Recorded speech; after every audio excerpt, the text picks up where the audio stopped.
71岁画家黄秀华，伊要学过画图，煞用画笔画出伊人生整整的经过。真特别的是，画几百作品，伊阁是摕台语诗做素材，即马就做伙来看伊的创作。人生一世撇撇忧，日月星啊过千秋。天地圆满的人快乐，水稻中工乒乓流。对台语诗找灵感，今年71岁黄秀华过去无学过画图。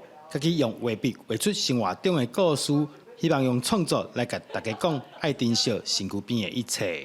人生一世一定会拄到困难，会拄到忧愁，但是咱的性命是有限的，所以不要把生命浪费在这个忧愁里面。圆歪呢，就是门栓不门拆两字，圆歪，安尼。水稻中工乒乓啦，就是乒乓，这是乒乓这样子。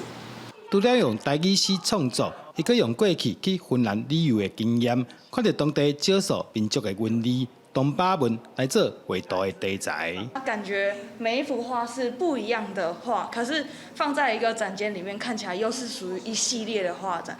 以前的人就用象形文字，他就可以表达。那我觉得说，我就把它拿来做创作。比如说，我就找这个手足舞蹈这幅的画，天天快乐这一幅的话，我就会找到跳舞、唱歌，还有吹笛子。黄秀华讲，家己70岁才开始画图，嘛希望用家己的创作故事来影响身躯边的朋友，对家己想要做的代志，唔通受到岁数限制，想要做就去做，为家己来活。记者刘君豪，新潮报道。